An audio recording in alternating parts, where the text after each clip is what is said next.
introduction, and a very good afternoon to all of you. I know it's been some time since we've done interactions with many of you on the fixed income side, but we just felt that given a few things that are going on, that the timing was apt, that we should reach out to as many people as we could and at least express our own views and outlook on how we see the markets doing. I think Rajat already alluded to the fact in terms of the context of or the title padding up for the power play. Indeed, with the Fed cut surprising with a 50 basis points cut, and with RBI also a little bit of a surprise to the markets in terms of the stance change that they just did in October. I think clearly action is picking up. It is going to be an action-packed period, I think, like Rajat mentioned, over the next 3 to 6 months. Similar to how a power play typically is, I think it will be swift, it will be power packed, and for many of us, I think it will be sweet to watch as well. We do expect December or February to be the start of the first rate cut from the RBI MPC in this cycle. More probability in December than to Feb, but yes, the risks are there between it could get postponed to February. And follow it up with another 50 to 75 basis points of cuts thereafter, which means about 75 to 100 basis points of cuts between now and roughly June. So it is an action-packed period in our view. And I think the other analogy is that just like in a power play, it's unlikely to be a very one-sided contest. It's unlikely to be extremely easy. There are likely to be tricky markets like we have seen. I mean, for example, in the US, US Treasury yields have sold off by 50 basis points just in the last couple of weeks.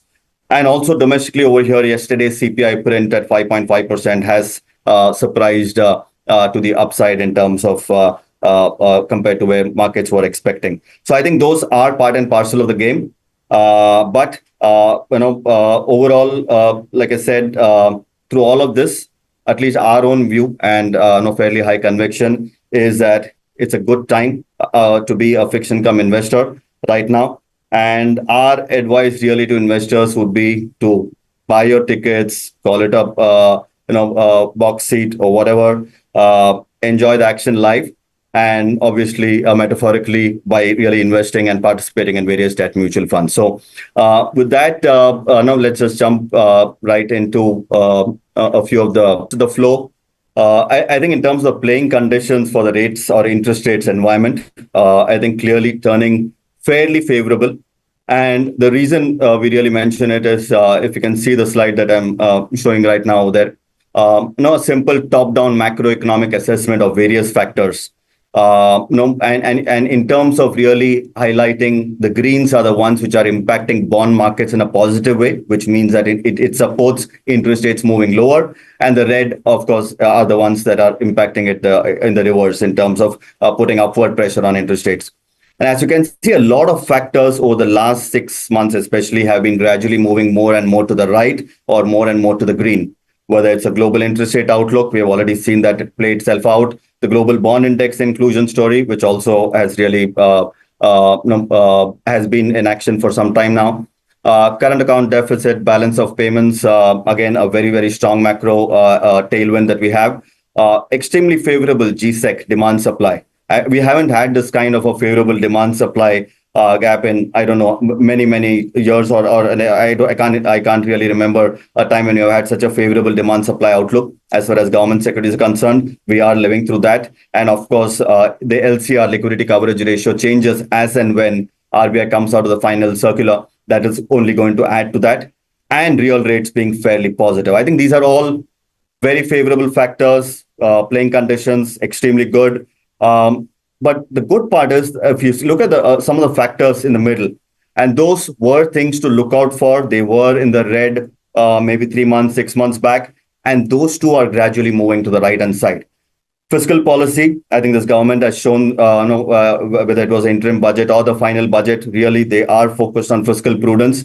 Importantly, we do see some downside surprise to fiscal deficit, even versus the final budget targeted numbers. We'll see how it goes, but it does look increasingly that the government might fall a bit short on its expenditures, and overall the revenue scenario is looking fairly good, which does mean that there is more risk that fiscal deficit turns out to be lower rather than higher than the targeted amount.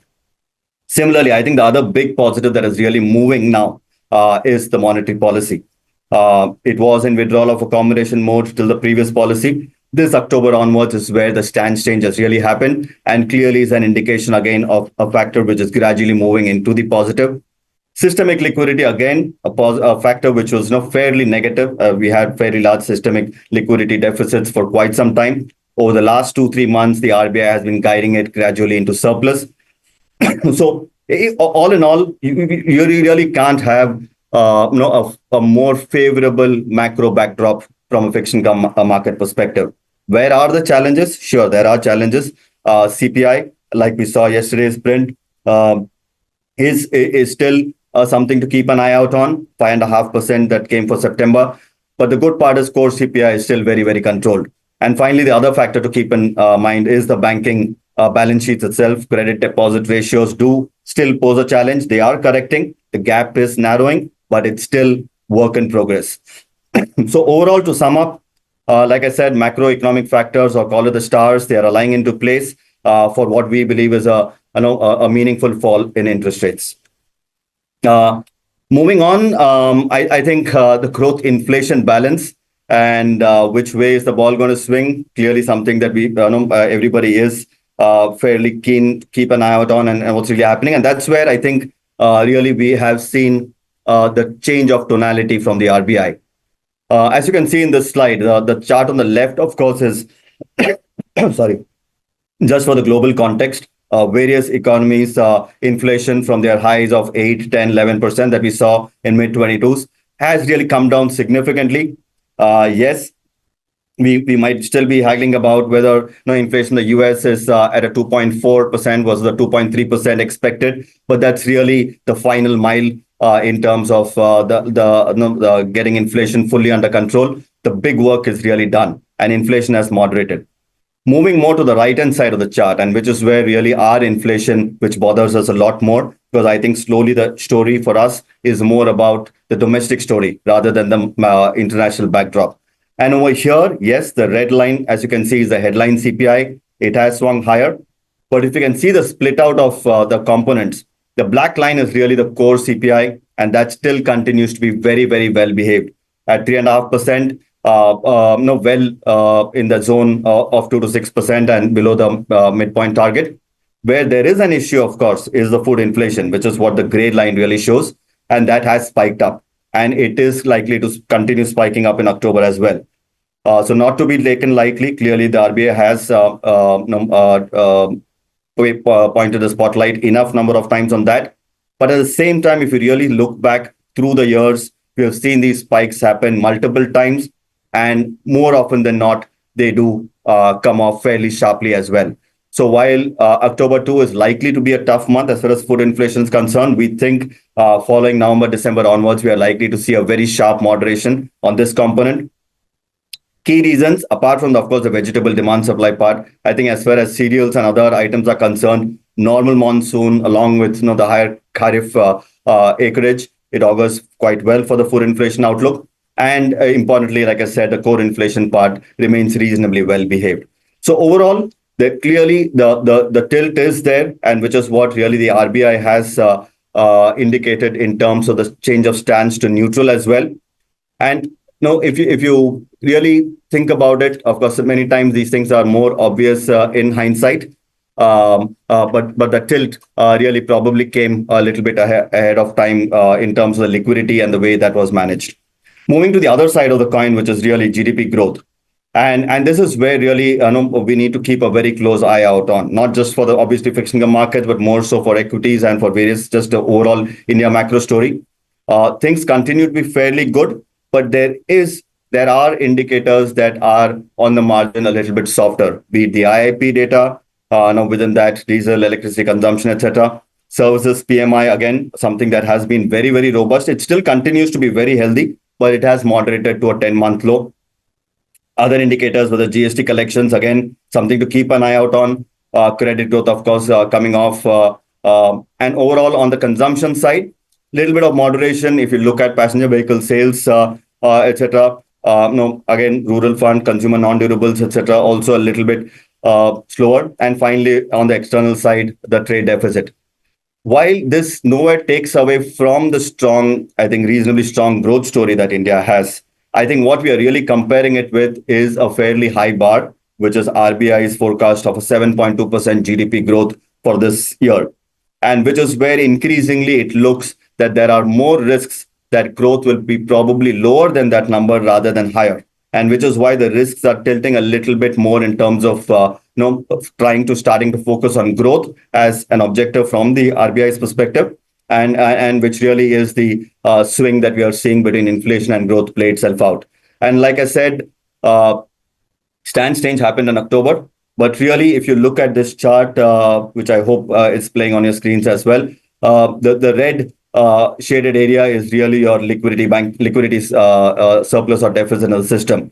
And pretty much from early August onwards is where this has been guided into the positive zone, and it continues to remain into more and more in the positive zone. So in a way, RBI, like I said, in hindsight, was already telegraphing its gradually shifting balance between growth and inflation. And I think liquidity is really their first signal that they've used to show their comfort that, hey, yes, the system needs more liquidity from a growth perspective. And especially given the 2 to 3 quarter lags with which policy acts, they need to act now for effects to be seen maybe 2 to 3 quarters from now. So that's really the context in terms of, the growth inflation balance and slowly, things swinging more in favor of growth focus rather than inflation focus. Let's turn a little bit. Obviously, I think the first and foremost point that I'm sure many of you have in terms of risks is geopolitical risks. And how does one counter that? And again, going back to a cricket analogy, a strong defense is probably the best way you can deal with bouncers. And I think that's where India really scores very, very high. Will problems happen? Yes. I mean, these geopolitical events can't be more unpredictable than they are now. We don't know which side and how they'll hit us. But at the same time, what does matter is how strong a defense India really has. And which is where if you look at this chart, again, the red shaded area is what we all know, FX reserves now well in excess of $700 billion. And if you really see over the years, we have had different phases of the rupee. And the reason we are really focusing on the rupee as a defense, that's also the biggest vulnerability of any economy. Geopolitics or any kind of macro risks on a global scale, like we have seen during the taper tantrum or even earlier during the GFC, it really shows up via the currency, and the weaknesses then spreads into the rest of the economy. So that's really our number one barometer, if you will, in terms of measuring how well protected we are. And I think that's where really, if you look at the various phases of the rupee over the last 20, 25 years, we believe we are in the fourth phase of the rupee, which is a lot more steadier and stable, like we are seeing, and likely to do a lot better than what we saw even in the 2017 to 23 period, where broadly we had an annualized depreciation of almost 2.8% a year. I think there's a reasonable chance in our view that what we are likely to see is a repeat, maybe in its own different ways with all the differences that are there, but of the 2003 to 2010 period, wherein we had a 7-year period of the rupee almost being broadly stable in nominal terms of the dollar. It's not beyond the realm of possibility. And I think that's what makes really the rupee and our overall macro scorecard extremely sound in defense to be able to deal with the geopolitical bouncers like I mentioned. I think the next chart, if you can see, again, it's basically capturing the standard deviations of volatility of various currencies over a 1 year, 3 year, and 5 year period. And as you can see, I mean, INR was already standing out like a sore thumb in a way in terms of reducing volatility, the 3 year being less than the 5 year. But if you really see the last 1 year, the volatility is extremely low. And it's not as if there is pent up or building up risks that it is suppressing. I think it just shows a very, very strong nature that the RBI is able to manage it in such a stable manner without really letting any hidden risks get built up within the system. I think that really speaks again for the way we are dealt with. So again, coming back to geopolitical bouncers. You cannot predict them. You don't know how high or how fast they will be. But what we can really say is that our defense is fairly there to be able to deal with those, and which really works in India's favor. I think moving on to another key element of the market, and I think again, I think it's becoming more and more important. FPIs, foreign portfolio investors, without a doubt, have becoming more and more relevant. Equities, they have been for many, many years. I think fixed income, it's really over the last 10 months or that we have really seen, actually more than a year now. September last year is when inclusion was announced, and we are seeing that play itself out pretty much according to script. Again, big game players, obviously, and they are lifting up their game. I think in terms of from their perspective, if you look at Indian markets, without a doubt, I think compared to most other EM or developed markets, we really stand out in terms of the attractiveness of interest rates and the yield that we offer as a country.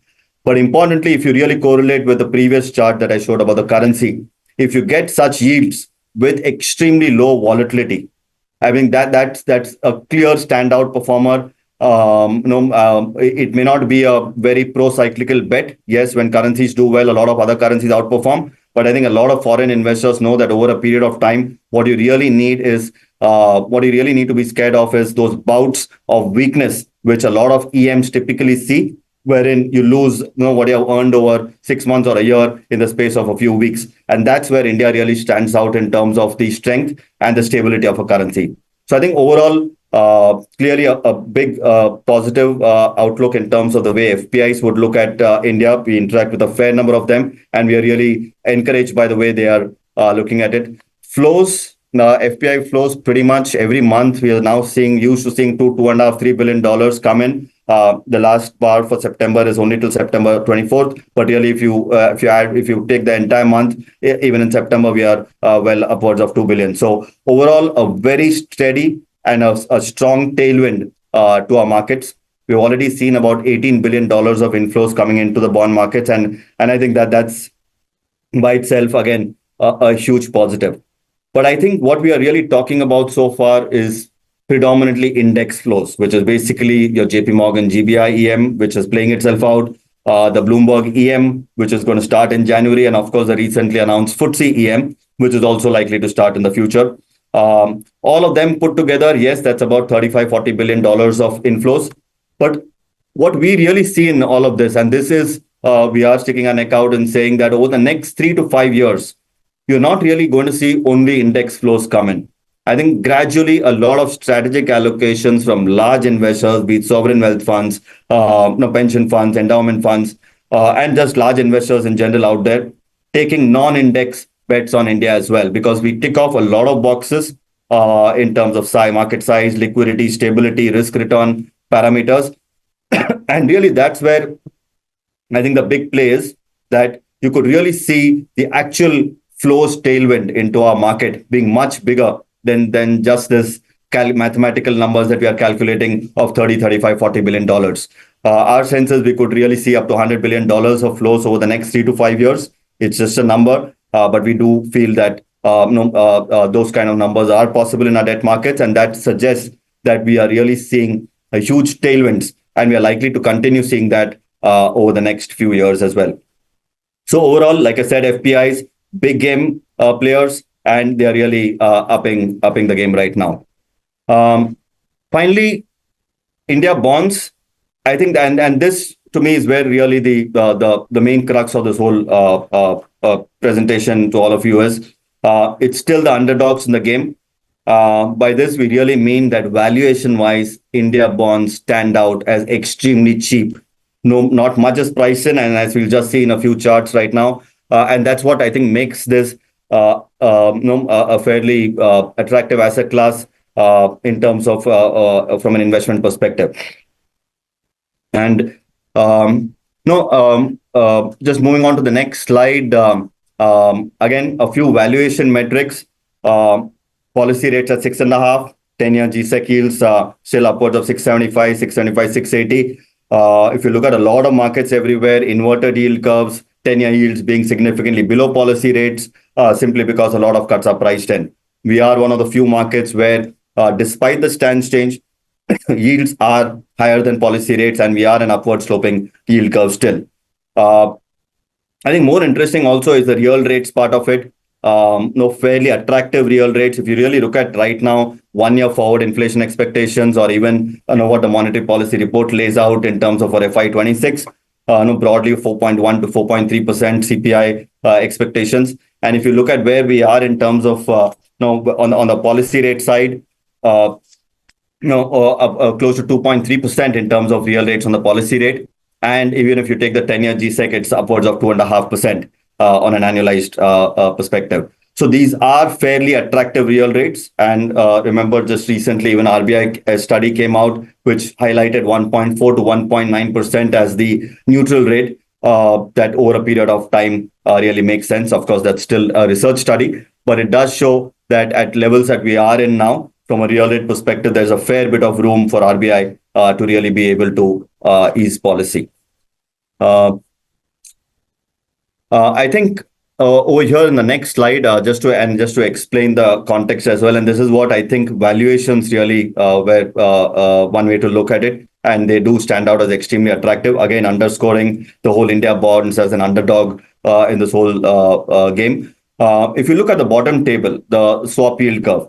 A fair bit is priced in, and the reason why we are saying that is if you look at the 1 year forward swap rate, which is basically just a calculated number based on the swap yield curve, you can see currently it's 5.94%, which means after 1 year, the 1 year rate is expected to be 5.94, which right now is 6.43.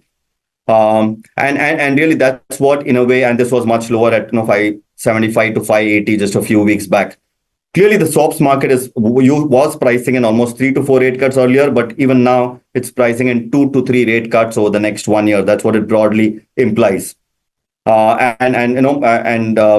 really also meaning that from a risk reward perspective, if one had to look at the swaps curve, the overnight index swaps curve, and see does it make sense? No, if something is already pricing in 2 to 3 rate cuts, you really need that upside surprise of 3 or 4 rate cuts to necessarily happen to make money. Otherwise, you will say that the risks are balanced, so you might as well stay out. But contrast that with what you're seeing at the top, which is your GSEC yield curve, and which is where your 1 year GSEC forward rate is currently at 6.73 semi-annual compared to the current 1 year rate at 6.58. And which basically implies that as far as your GSEC curve is concerned, or the cash curve is concerned, almost no rate cut is priced in. In fact, the 1 year rate after 1 year is slightly higher than what the 1 year is right now.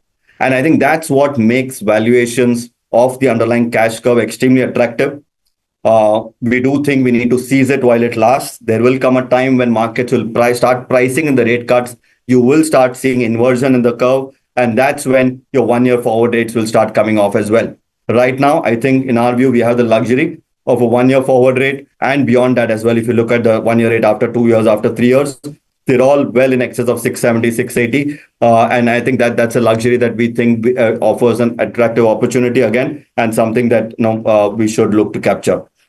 So overall, like I said, that really underscored one of the critical points in all of this, which was basically that India bonds is an undervalued market. It is a cheap market. And like I said, it is an underdog. And when you bet on an underdog and you win, the stakes are generally quite high.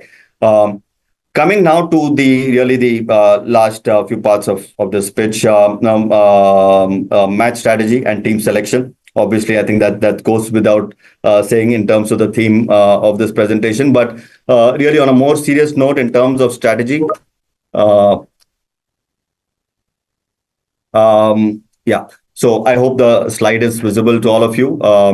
Without doubt, I think in our view, the adding duration across portfolios is really a strategy that all of us should be looking at in our own different ways. Various factors I've already listed out without going too much into detail. Global central bank action, the growth inflation dynamics changing over here in favor of growth focus. In our view, like I said, expect easing to start off in December, more likely, or maybe push to February at the most, but with the increasing probability of 75 to 100 basis points in this cycle. So we do expect more than I would say what the consensus expects on rate cuts. Extremely favorable GSEC demand supply dynamics. And if really you see the LCR circular coming, the final circular, that could add a lot more demand to high quality liquid assets, HQLA as it is called. From an FPI perspective, extremely low volatility and attractive yields. And finally, of course, the flows tailwind that we see as not just over the next 6-8 months, but over the next few years, that'll be a positive dynamic for our market. So overall, these are all the reasons why we think there is value in terms of adding duration to portfolios. Now, question is obviously, and by team selection, we are really referring to what segments the market really makes sense and still add value. As you can see on the slide right now, on the right hand side, it's really the yield curve and how it has moved from March 24. The red line shows how it came down by June 24, marginally, not a whole lot, and we have seen a reasonable move now in October 24 between June and October. And the table on the left hand side really shows the changes October versus March. Few things that just to highlight and point out from our side. If you see across the GSEC curve, broadly yields are down. The 10-year GSEC is down about 32 basis points in this period. Your shorter end of the curve is down about 40 to 50 basis points on the GSEC curve as well. Now, which are the parts that stand out in terms of underperformance? Really, it's one is your 1-year CD. That clearly stands out, offers a lot of value, and which is why money market funds and a lot of those funds investing in those segments, I think, offer extremely good value because that's a segment that has significantly underperformed, what's really happening with the rest of the market. I think the other part of the curve, which is really standing out, as you can see, are your 2-year, 3-year, 5-year AAA PSUs. As you can see, over this period from March to October, yields are down, but they are down much less than what the government security yields are down by in this period. Roughly 3-year PSU is down about 22 basis points. And if you look at 3-year GSEC during that same period, it's close to 40 basis points.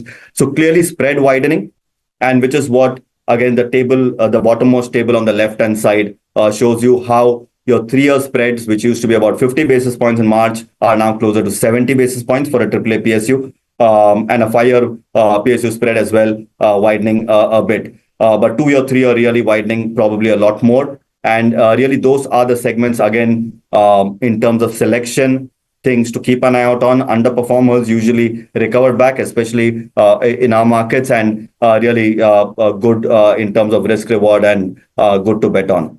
So overall, like I said, corporate bond curve, especially the 2 to 5 year segment, not so much the longer end, because 10-year, if you really see 10 years has moved in line with the underlying GSEC move, both have moved by about 32 basis points. But it's really your 3 to 4 year corporate segment that is extremely attractive. Your 1-year series, which are good, and of course the overall play on duration, which is across in terms of the GSEC curve itself. I think this slide, I'll just spend a little bit of time towards we are towards the end of our presentation pitch, but I think it's a simplification. So apologies for that, but I think it helps make a few important points. We do think there are about 4 factors that are predominantly at play, which exert downward pressure on yields across various segments of the market. So like you can see, we have just split out the yield curve into up to 3 years, 3 to 7 years, and the 7-year and beyond, captured as a 7 to 14 year. While the expected rate cuts by the MPC, and if they do turn out as we expect they will over the next 6 to 8 months, that really is a factor that impacts across the yield curve. Yes, maybe a bit more on the shorter end than on the longer end, leading to yield curve steepening, but overall it is a positive driver of rates across the yield curve.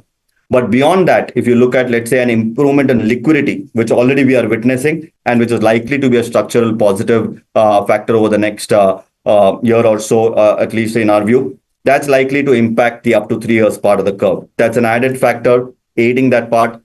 If you look at the other factor, implementation of revised LCR norms, like I said, it is being awaited, but we do expect it will come in over the next month or so. And if that really comes anywhere close to the form in which it was, the draft circular was announced, it's likely to bring down yields in the 3 to 7 year part significantly, because that's a sweet spot for HQLA assets on the banking system. And that is really can benefit once that final circular comes. And finally, in terms of the FPI inflows, index flows, etc., all of that is really the 7-year and beyond part of the curve, and which really influences that part. So broadly, these 4 factors, and what we have really done, again, as a bit of a simplification, but I think it helps break down which factors impact impact which part of the yield curve, and in turn, in terms of finally, it's about team selection, fund selection, and really we have for simplicity we have put three funds from the HSBC stable over here, but also it broadly applies to those categories as well. If you look at the HSBC Short Duration Fund, for example, the light green 40% indicates that's kind of exposure that we have in the up to 3 years, and about 60% in the 3 to 7 year. That's the entire portfolio, nothing in the 7 year and beyond. And that fund really benefits from liquidity improvement. It benefits from LCR norms as and when they get announced, and of course from the RBI rate cuts. And especially in an environment where corporate bond spreads compress, given that about 70% of this portfolio is in corporate bonds in that 3 to 5 year segment, we really expect that to benefit from these factors as well as the spread compression story. So that's as far as the short duration fund is concerned. If you move to the corporate bond fund, HSBC Corporate Bond Fund, which really has almost its entire portfolio in that 3 to 5 year part of the corporate bond curve. 90% of the portfolio, like you can see, is in that 3 to 7 year just mentioned, but it's really in the 3 to 5 year part of the curve. And really it benefits from LCR norms, RBI rate cuts, of course, and importantly, like I said, the overall spread compression story. Again, a very strong performer. In many ways, this fund is uniquely positioned versus a lot of peers because, like I said, the entirety of the portfolio is really focused on that 3, 4, 5 year segment, and which we really see as a sweet spot. And it really gives, if you look at the way the fund has performed, or especially in this recent period of spread compression, you'll get an idea. At a time like this, it can really perform handsomely versus peers if we really see spread compression and the 3 to 5 year part of the curve really outperforming. And finally, of course, it's the overall duration story, which is what really the HSBC Gilt Fund over here captures. 75% of the portfolio is in the 10-year and beyond segment, 25% is the 7 to 10 year. And that really focuses on, yes, LCR norms, of course. Index flows becomes a big positive factor, of course, FPI flows for this, and RBI rate cuts. So overall, again, just to emphasize, 4 factors chosen as a predominant factor, but of course, there are a lot more things at play. But just from a simplicity perspective to capture the schematic, we're just trying to show which funds benefit really from which are the factors, and how our funds positioned really to capture some of these. And which is where, from an investor perspective, a Gilt Fund, higher risk, higher reward, playing really on the themes that are shown. It can really, obviously, it is, like I said, a high risk, high reward kind of a play. Short duration corporate bond fund are relatively lower in risk, but at the same time, they really capture the curve steepening, the spread compression, and really the liquidity improvement part of it. And all of these can be fairly significant, we believe, over the next 3 to 4 years.